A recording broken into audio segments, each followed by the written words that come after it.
Bíblia de Estudo da Reforma. Então vamos para o review dessa maravilha. Mas antes desse comentário, compartilhe esse vídeo, deixe seu like, se inscreva no canal. Venha fazer parte da família Crescendo na Palavra e vamos para o vídeo de hoje. Essa capa aqui é uma das capas que eu acho mais linda de capa de Bíblia, eu particularmente eu não atento muito para capa não, assim, não observo tanto capa não. Eu acho interessante ter a capa estilosa e bonita, mas não é o meu forte não. Mas eu confesso para os irmãos que se tem algumas bíblias que eu acho preferida, eu gostaria que tivesse uma capa igual essa. Então vamos lá. Aqui a gente tem o brasão. O que é interessante nesse brasão, irmãos? Poucas pessoas falam desse brasão e poucas pessoas sabem ou o porquê desse brasão. Esse brasão, olha lá, ó, tudo indica que Lutero desenvolveu seu brasão, a assim chamada Rosa de Lutero, a partir de um antigo brasão da família, levando em conta também o tema de uma rosa branca sobre um fundo vermelho, que se encontra em um vitral da igreja da Ordem dos Agostinianos, em Orford, a partir de 1517. Lutero utilizou essa rosa como marca d'água em suas cartas e publicações.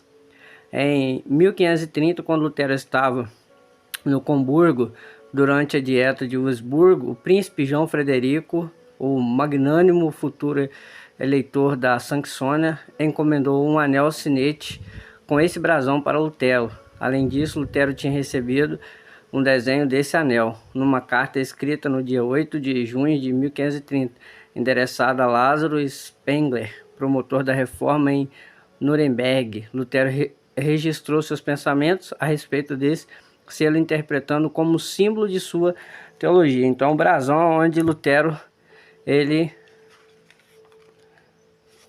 seria o carimbo, né? Aqui nós temos os pais de Lutero, né? Aqui é no mosteiro. É muito bonito, irmão, você conhecer um pouco mais da história do reformador, porque eu acho interessante. Eu gosto bastante. Você conhecer a vida dele, as dificuldades que ele enfrentou, os desafios que ele passou, a resistência que ele teve frente ao cenário caótico que a igreja estava vivendo naquele momento. Então, você que ama conhecer a história da reforma, aqui você tem uma biografia muito linda a respeito de todo esse contexto aí da reforma. Talvez você que não conhece a reforma, ou o que é a reforma, o que aconteceu na reforma, por que precisou da reforma. Então, tá aqui, você vai ter aqui, ó, informações desde o brasão até análise dele de alguns livros, né? Aqui a gente já entra na Bíblia, né? Aqui você já tem um índice geral, os colaboradores. É interessante você saber acerca dos colaboradores, né? Que são cerca de 600 pessoas. Aqui a gente vai ter leigos, a gente vai ter pastores estudiosos, são homens de Deus que contribuíram para que essa maravilha chegasse até nós. Prefácio ao texto bíblico, as gravuras e os recursos da Bíblia. O que ela vai ter? Ó? Ela tem introdução a cada livro. A cada livro ela tem uma introdução. E uma das coisas que a gente sempre está batendo na tecla a respeito da introdução. Eu te convido a você pegar sua Bíblia de estudo, a dar uma olhada nas introduções. E quando você for igual, o ano está terminando, daqui a pouco se inicia um novo ano com a permissão de Deus. E muitos já entram um ano com o propósito de ler a Bíblia. Então eu já te convido a entrar com vários propósitos nessa maratona para você ler ela. E das coisas que eu recomendaria e que eu recomendo é você ler a introdução. Leia a introdução dos livros para você compreender um pouco mais acerca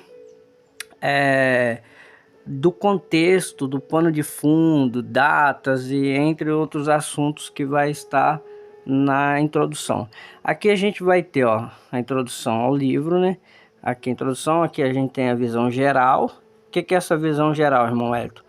Autor, data, lugares, personagens.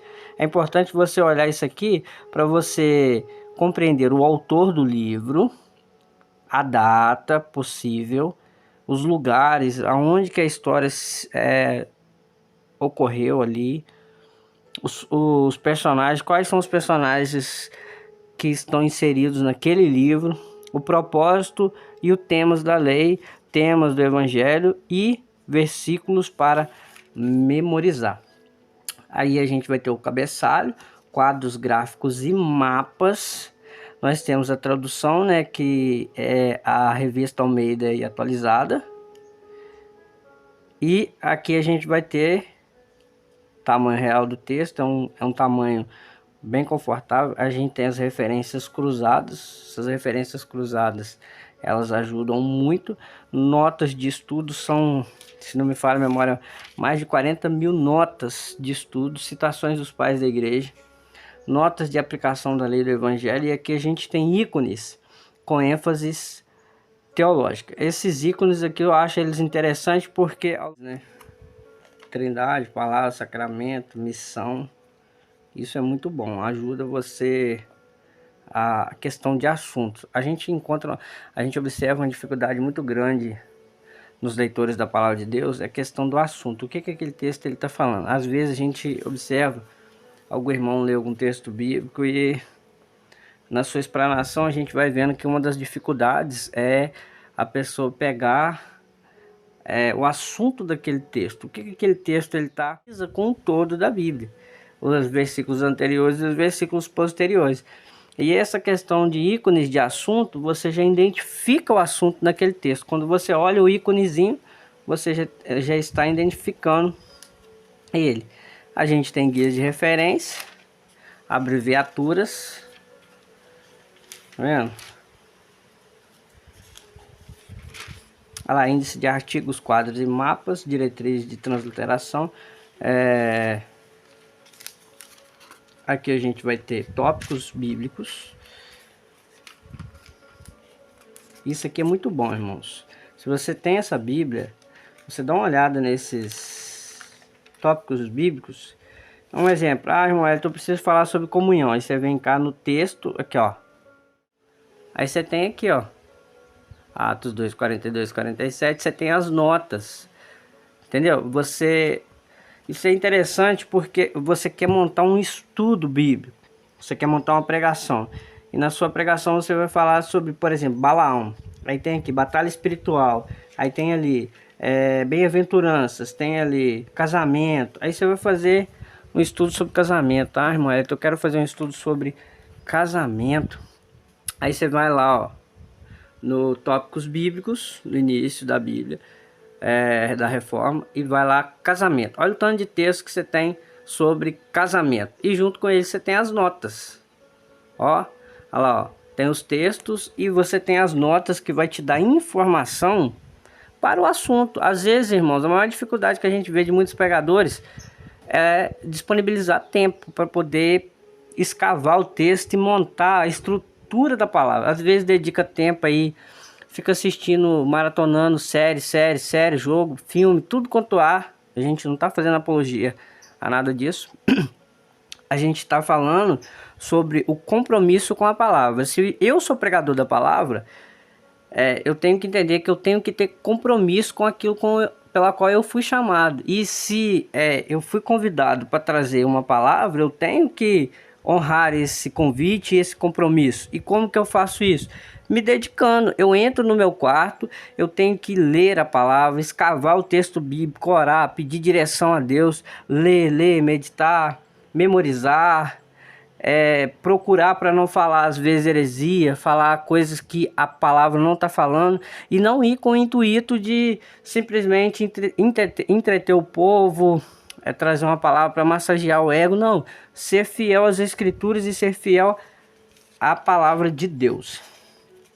Então eu te convido a você olhar esses tópicos, te ajuda demais você entender um assunto. Você quer falar sobre generosidade, fidelidade, felicidade, favoritismo, falso profeta, embriaguez, enfermidade. Às vezes você vai visitar, vai em um hospital ou vai na casa de algum irmão que ele está enfermo, ou de uma pessoa que você tem os textos que você recorre a eles. É muito tópicos de muitos assuntos e estão em ordem alfabética.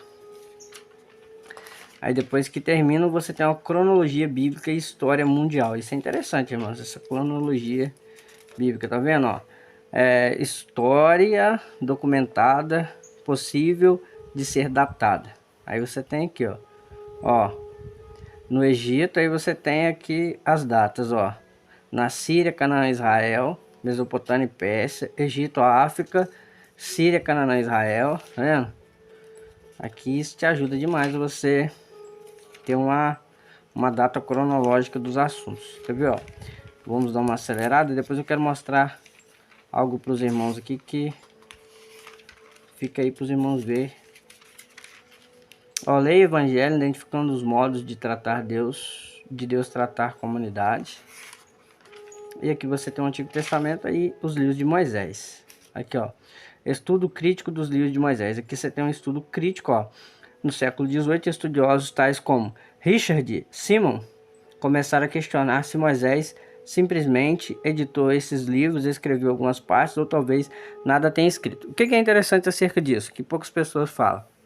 A gente tem a teologia crítica. São críticos que eles criticam a autoria de algum livro que é comumente atribuída, por exemplo, a Moisés. Aí os críticos vai tentar combater essa afirmação que esses livros eles são de autoria de Moisés. Então é importante você ler, entender, para se familiarizar. Às vezes você está na rua, se depara com uma situação, você tem uma base. Olha lá, evidências de fontes na Bíblia que atribui a autoria a Moisés, ó. A própria escritura ensina que Moisés utilizou outras fontes orais escritas para compor os primeiros 5 livros da Bíblia. A fonte mais importante de Moisés foi o próprio Deus. Deus ditou parte dos livros para ele, está lá em Êxodo 24:3. Mas Moisés também mencionou ou citou as seguintes fontes potenciais. E ele vai falar, ó, o livro da genealogia de Adão, o dito sobre Nimrod, o ditado sobre o monte do Senhor, a tradição do nervo, do quadril, o estatuto de José, o cântico de Moisés, a antifônia de Miriam, o memorial para Josué, o livro da aliança, as tábuas de testemunho, ou seja, são textos. Aqui a gente tem as citações e a gente tem os textos que reforçam essa ideia, tá vendo, ó? Evidências de fontes na Bíblia. Para você, isso é importante, irmãos, para refutar essas falsas ideias em relação a atribuir a autoria a determinados homens na Bíblia, né? Moisés escreveu a palavra de Deus, estilos literários nos livros de Moisés, os objetivos do livro de Moisés, ritual e devoção, termos, chaves e expressões no livro de Moisés. E aqui você já está no Gênesis. Aí você tem aqui, ó, lendo Gênesis, Lutero sobre Gênesis. Aqui você vai ter um posicionamento de Lutero frente ao Gênesis. Aqui você tem uma visão geral, autor, data, lugares, personagens, propósito. E aí você vai ter mais, ó, desafio para o leitor, Gênesis, teorias evolucionais, teorias modernas, ó, o ensinamento de Moisés, notas nessa Bíblia de estudos, bênçãos para o leitor. E aí você entra no texto bíblico, tá vendo? É muita nota. Deixa eu colocar mais perto aqui para os irmãos poder ver, tá vendo? Muita nota. E aí eu quero falar para os irmãos, quando você vem aqui no término do Antigo Testamento, terminar o Antigo Testamento aqui, ó, período entre testamentos, ó, período entre testamentos e livros apócrifos. O que você tem nessas folhas aqui, ó? Você vai ter informações, você que quer compreender o que é esse período intertestamentário, né? Que é o período de 400 anos que vai de Malaquias até Mateus. Então aqui você tem muita informação, ó, quando os profetas cessaram de falar, você vai ter as escrituras sagradas e outros escritos do Antigo Testamento, os prefácios de Lutero aos apócrifos, aí tem Tobias, tem Eclesiástico e Sabedoria, Baruque, Macabeus, 1ª e 2ª Macabeus, e Esther e Daniel, que tem capítulo acréscimos ao livro de Esther e ao livro de Daniel. É que você entra no Novo Testamento, tá vendo? Quadros. Então tá aqui, irmãos. Bíblia de Estudo da Reforma. Uma Bíblia que eu super te recomendo ela. Uma Bíblia que ela tem muito conteúdo. E se o canal Crescendo na Palavra, ele tem sido bênção na sua vida, ele tem agregado valores à sua vida, eu te convido a se inscrever no canal, a deixar o seu comentário, a deixar o seu like e fazer parte da família Crescendo na Palavra. Tem vídeos aí, irmãos, sobre a Bíblia, palavra-chave, Thompson, NAA, King James, Conselheiro, Matt Henry, várias Bíblias, vários assuntos, como usar a Bíblia Thompson, palavra-chave, entre outros. Eu lhe convido a dar uma conferida aí, tem playlist aí, vai lá, se inscreva no canal e até a próxima.